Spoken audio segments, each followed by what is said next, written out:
बिस्मिल्लाहिर्रहमानिर्रहीम। अस्सलाम वालेकुम एवरीवन। आज हम एक और कटिंग के साथ हाज़िर हैं और जो आज मैं आपको कटिंग करना सिखा रही हूँ वो है एक सिंपल कमीज़ की कटिंग। ठीक है, सिंपल कमीज़ की कटिंग किस तरह की जाती है, जो नए लोग सीखने वाले हैं वो इससे बहुत उनको फ़ायदा होगा। तो चलिए आइए हम पहले मेजरमेंट करते हैं। चलें शुरू करें। ठीक है, ये हमारी जो कमीज़ है इसकी जो हमारे पास लेंथ है वो है 38। ठीक है, और इसकी जो शोल्डर है वो है 13 यानी 13, और इसके अलावा इसका जो चेस्ट है वो है 20 यानी 20, और इसकी जो वेस्ट है वो है 18 यानी 18, और इसकी जो हमने हिप है, जो इसका हमने कमीज़ से नाप लिया, जो हिप है वो है 21 यानी 21, और जो हमारे पास दामन है वो है हमारे पास 22। ठीक है, ये सारी मेजरमेंट स्क्रीन पे आ रही होगी, आप देख सकते हैं। अब हम इसकी निशान लगाना शुरू करते हैं। चलिए, हमारे पास इसकी लेंथ जो थी वो 38 थी, तो ये हमने निशान लगाए हाथ पे 40। आप देख सकते हैं हमने 40 पे निशान लगाए। हमने 40 पे इसलिए निशान लगाया है क्यों, जब भी हम कमीज़ की कटिंग करते हैं तो हमेशा 2 इंच लेंथ बढ़ा के रखते हैं। इसलिए हम 2 इंच लेंथ बढ़ा के रखते हैं क्योंकि आधा इंच शोल्डर से सिलाई में चला जाता है कपड़ा, और हमने दामन को फोल्ड करना होता है नीचे से, तो इस वजह से हमारा दामन में भी कपड़ा जाता है तकरीबन 1 से 1.5 इंच। इस वजह से हम 2 इंच हमेशा लेंथ ज़्यादा रखते हैं। लेंथ का निशान लगा है 40 इंच पे।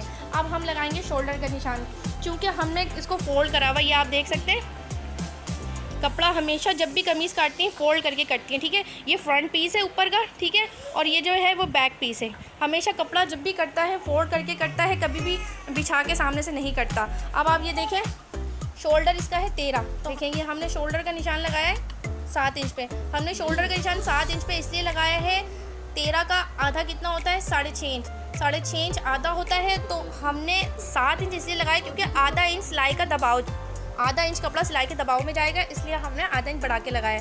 अब इसी के साथ हम, क्योंकि सबसे पहले हमें एक बॉक्स बनाना पड़ता है कटिंग के लिए। ठीक है, इसी लाइन पे जहाँ हमने 7 का निशान लगाया है, इसी लाइन पे हम लोग 7 इंच की, 7.5 इंच की मज़ीद एक लाइन ड्रॉ करेंगे स्ट्रेट सीधी। और दूसरी चीज़ ये है कि ये, हाँ, इसका आधा इंच ज़्यादा रखने का मेन वजह ये भी है कि ये आप देख रहे हैं हमने यहाँ पर ये कंधी ड्रॉप करी है, इसको कहते हैं ड्रॉपिंग करना, यानी कि कंधा गिराना। तो ये जो है आधा इंच हम यहाँ से कंधा गिराते हैं, इस वजह से हम साथ में यहाँ से आधा इंच ऐड कर लेते हैं ताकि ये बैलेंस में आ जाए।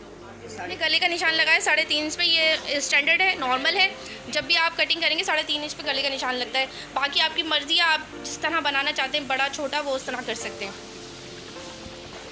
अच्छा, अब ये जो है हम लगा रहे हैं इसके चेस्ट का निशान। ठीक है, चेस्ट का निशान हमेशा जो आप कंधे की लाइन ड्रॉप करते हैं वहाँ लगता है, हमेशा उसी लाइन पे चेस्ट का निशान लगता है। इसका चेस्ट था 20, तो इस वजह से हम 20 का आधा होता है 10 पे हमने इसका निशान लगाया। ठीक है, ठीक है। अब हम आते हैं वेस्ट पे। वेस्ट का निशान लगाने का तरीका ये होता है कि हमेशा जब भी आपने शोल्डर का जो भी निशान लगाया है, वहाँ से तकरीबन 14 इंच पे जो निशान हम ड्रॉप करते हैं, एक लाइन ड्रॉप करते हैं या निशान लगाते हैं और लाइन ड्रॉप करते हैं, वो हमारी कमर का निशान होता है। वहाँ पर हमें कमर का जो है मेजरमेंट करनी होती है। ठीक है, अब हमारे पास की कमर 18 थी, 18 का आधा होता है 9, तो ये देखें आपने 9 पर इन्होंने निशान लगाया। ठीक है, अब हम आएंगे हिप पर।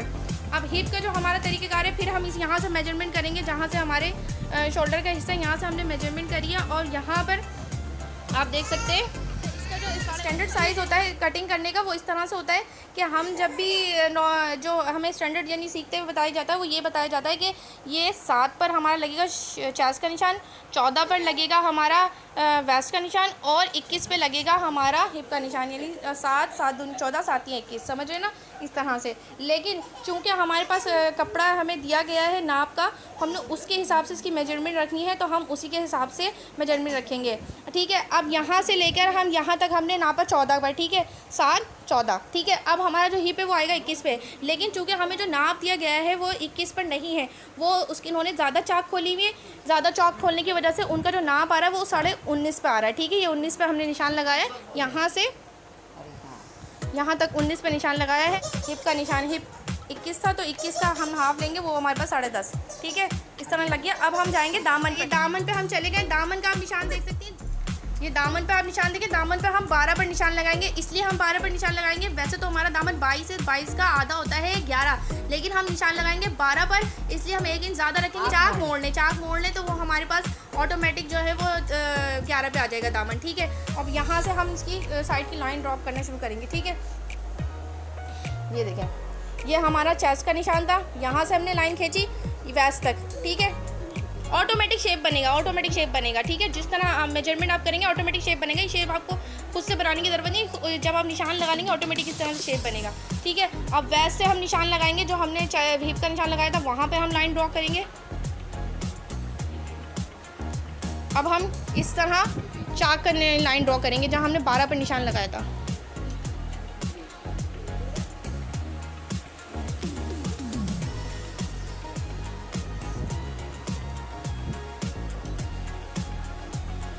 ये देखें 12 पे हम लाइन ड्रॉ करें, ठीक है।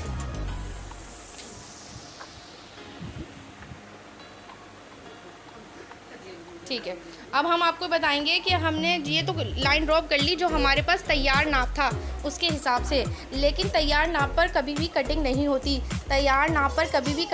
इस बात को जहन में रखें। बहुत सारे लोग ये गलती करते हैं कि वो तैयार नाप पर कटिंग कर लेते हैं। तैयार नाप पर कटिंग नहीं होती। हमें हमेशा तैयार नाप से ज़्यादा कपड़े का हिस्सा लेना पड़ता है जिस पे हम कटिंग करते हैं, ठीक है।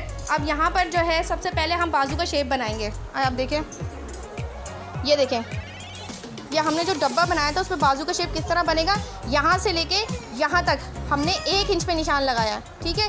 यहाँ से लेके यहाँ तक हमने 1 इंच पे निशान लगाया है, और उसके बाद जो चेस्ट का निशान था उसको हमने इसी निशान पर घुमाते हुए लाकर यहाँ इसके सेंटर में करना। अच्छा, इसका सेंटर मैं आपको बताऊँ, ये जो हमने शोल्डर पे कंधी गिराई है यहाँ से लेके यहाँ तक जो भी है, ठीक है, ये इसका जो हाफ होगा वो आएगा, ठीक है। इसका हाफ यह है, यहाँ पे हम निशान लगाएंगे, इस निशान को कर्व के करते हुए इस निशान से मिला देंगे। ये हमारा ऑटोमेटिक अच्छा सा निशान आ जाएगा, ठीक है। ये हमारे कंधे की कटिंग का निशान हो जाएगा, ठीक है। फ्रंट का जो हमारा पीस होता है वो हमेशा गहरा कटता है, हम उसको आधा इंच गहरा काटते हैं, ठीक है। तो हम आधा इंच गहरा काटने के लिए इसके ही अंदर से हम आधा इंच निशान लगाएंगे, और यहाँ से फिर हम एक लाइन ड्रॉ करेंगे, और वो भी हम ला के वो हम सेंटर में नहीं मिलाएंगे, अच्छा, वो हम ऊपर मिलाएंगे। ये भी ख्याल रखिएगा, पहली वाली लाइन जो है वो आपने सेंटर में मिलानी है, दूसरी वाली लाइन जो गहराई की है वो हमने इस पे लाके मिलानी है, ठीक है। ये देखें, यहाँ से लेके यहाँ तक हमने 2 इंच का कपड़ा ज़्यादा लिया है। हमने ये कपड़ा ज़्यादा लेके निशान इसलिए लगाई है क्योंकि ये तो हमारा जो तैयार मेजरमेंट थी उसका निशान है, ठीक है। लेकिन ये हमने ज़्यादा कपड़ा रखा है क्योंकि कटिंग हम इस पर करेंगे, इतना कपड़ा हम बचाएंगे। हमारे कस्टमर की डिमांड है कि आप कपड़ा अंदर ज़्यादा रखें। जब कपड़ा ज़्यादा अंदर रखें तो अगर उसको फिटिंग करानी है या वो हेल्दी हो गया है तो उस कपड़े को फिट कर सकता है यहाँ से, और उसकी कमीज ढीली हो जाएगी। तो इस वजह से इसी शेप में हम पूरी लाइन ड्रॉ करेंगे कटिंग के लिए, ठीक है। यहाँ से हम करेंगे 2 इंच की, लेकिन जब हम दामन के पास पहुँचेंगे तो दामन पे हम 1 इंच की करेंगे क्योंकि वहाँ हम ज़्यादा कपड़ा नहीं देते, वहाँ हम कम कपड़ा देते हैं। दामन से फिटिंग नहीं होती, दामन सिर्फ हवा में लटक रहा होता है। असल में फिटिंग जो होती है वो कमर की और ये चेस्ट के हिसाब से होती है, ठीक है। तो वहाँ पर हम 1 इंच का कपड़ा लेंगे, ठीक है। अब हम इसकी कटिंग करेंगे, और कटिंग में आपको और अच्छा इसका पता चल जाएगा कि किस तरह से हमने जो निशान लगाया था उसकी कटिंग में किस तरह से शेप आया है। चलें हम कटिंग करें। ये देखें, हम कटिंग कर रहे हैं।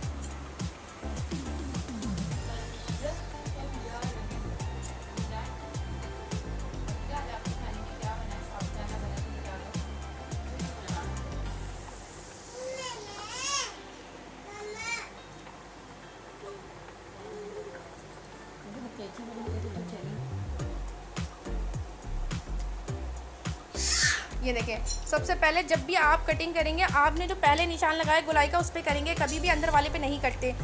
हमेशा पहले जब कटिंग करेंगे जो पहला कर्व का निशान लगाया उस पर लगाएंगे, यानी कि बैक का जो हमने निशान लगाया उस पर करेंगे। फ्रंट हम हमेशा बाद में काटते हैं क्योंकि वो गहरा कटता है। अगर हमने पहले काट लिया तो बैक और फ्रंट दोनों जो है वो एक ही शेप में हो जाएंगे, फिर हम फ्रंट को गहरा नहीं कर सकते। इसलिए पहले बैक काटते हैं ताकि हम बाद में फ्रंट काट के उसको आराम से गहरा कर सकें।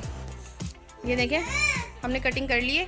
अब हम जो है यहाँ पर जो हमने निशान लगाया था चेस्ट का, वहाँ पर हम कट लगाएंगे, वी कट, ठीक है। और ऐसे ही हम दामन के जो निशान है हमारा वहाँ वी कट लगाएंगे, ठीक है। इस तरह हमें स्टिचिंग करने में आसानी होगी, ठीक है।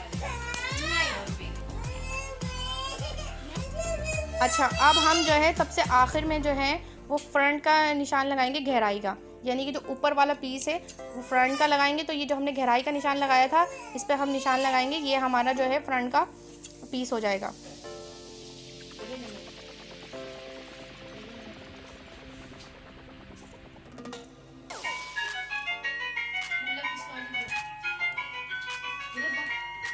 ठीक है, ये आप देख सकते हैं फ्रंट का गहरा हो गया और बैक का जो है